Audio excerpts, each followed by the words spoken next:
अगर आपको पता चले कि आप हरियाणा में भी चुनाव बहुत दूर नहीं है। जब लोकसभा चुनाव होंगे उसके बाद ही हरियाणा भी इलेक्शन मोड में चला जाएगा। अक्टूबर में चुनाव होंगे 2024 के साल में। आज बीजेपी का ग्राफ गिरा क्यों है? क्योंकि बीजेपी उस तरीके से गैर जाट को अपने साथ नहीं जोड़ पाई जिस तरीके से जाट लीडरशिप ने जाट कम्युनिटी को अपने साथ जोड़ा।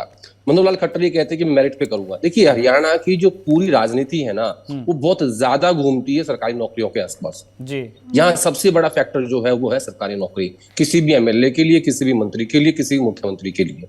तो और एक और बात है, हरियाणा के लोग अपने नेता को ना डोमिनेट करते हैं। वो उसका कॉलर पकड़ सकते हैं, वो उसका हाथ पकड़ सकते हैं, वो उसको डांट सकते हैं। मैं नाम नहीं लूंगा, ऐसे बताऊंगा आपको कि कहा कि एक बुजुर्ग थे, वो किसी से मिलने आए कि मेरे बेटे को ये नौकरी लगवा दीजिए, मेरे सामने की बात है। तो उन्होंने कहा कि ठीक है, हम देखते हैं मेरिट में आएगा तो उन्होंने जवाब दिया कि ठीक है, फिर तुम्हारी मेरिट भी हम देख लेंगे। तो इस तरीके के लोग हैं हरियाणा के कि जो तुरंत आपको जवाब देंगे, कहेंगे कि अगर तू मेरे बच्चे की मेरिट देख रहा है तो हम भी तेरी मेरिट देख लेंगे। तो हरियाणा की राजनीति बहुत डिफरेंट है। थैंक यू आदेश जी। और इस बात के लिए हरियाणा के लोग बिल्कुल बधाई के पात्र हैं कि वो अपने नेता को डोमिनेट करते हैं। सारे सूबों को ये सीखना चाहिए, क्योंकि सिटीजन को एक पावरफुल महसूस करना चाहिए। उस वही डेमोक्रेसी का असली मजा है। और ये इसी भाषा में बात भी होनी चाहिए, बिल्कुल किसी का अपमान ना करते हुए, लेकिन अगर आप मेरिट देख रहे हैं तो फिर आपका भी मेरिट देखा ही जाएगा। मेरे मित्र आदेश ने बात कही है, मैं उसी को थोड़ा सा और आगे बढ़ूंगा कि हरियाणा की जनता वाकई में इस तरह से मजबूत है कि अपने नेता की कॉलर पकड़ लो।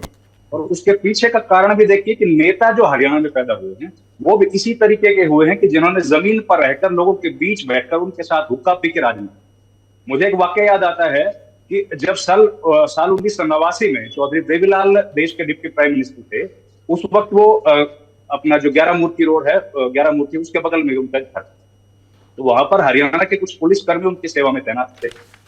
तो एक और चौधरी देवीलाल का अपने पुलिस कर्मी जो उनके पीएसओ थे उनके साथ भी इतना बिल्कुल पारिवारिक संबंध था कि उनके साथ बैठकर वो हुक्का पीते थे।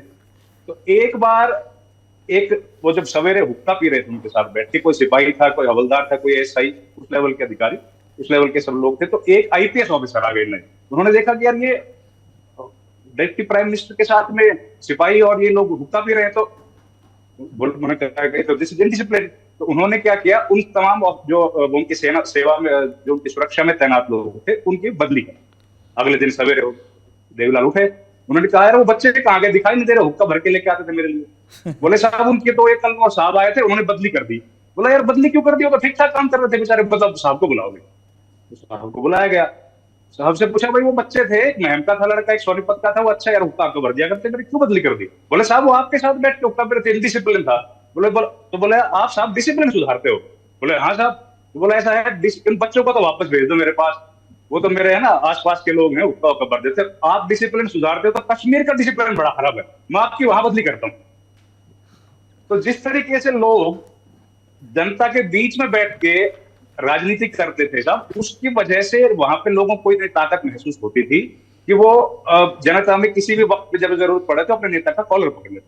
अब जब चौधरी देवीलाल साल 1987 में जब विधानसभा का चुनाव 85 सीटें जीत के, 90 में से 85 सीटें जीत के आए, तो उनकी स्वास्थ्य बहुत खराब था और दिल्ली के हरियाणा भवन में उन्होंने शपथ लेने के बाद जब वो अपने चीफ मिनिस्टर स्वीट में शाम को 4 बजे पहुंचे, तो उनके साथ चीफ सेक्रेटरी और बनारसी दास गुप्ता, जिनको कि उस वक्त बनाया गया था वित्त मंत्री, जो उसके पहले मुख्यमंत्री रह चुके थे, अब वो थे चीफ सेक्रेटरी उस वक्त थे आईएएस ऑफिसर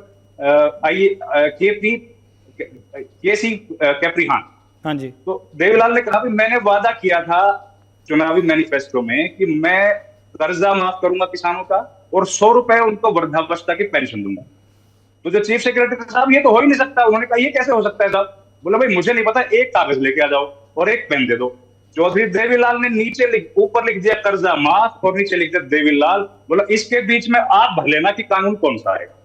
तो इस तरह से जो वादे करने वाले लोग थे उन्होंने वादे निभाए, और देवीलाल से बड़ा नेता न कांग्रेस में कोई हरियाणा में पैदा हुआ है, न किसी दूसरी पॉलिटिकल पार्टी में पैदा।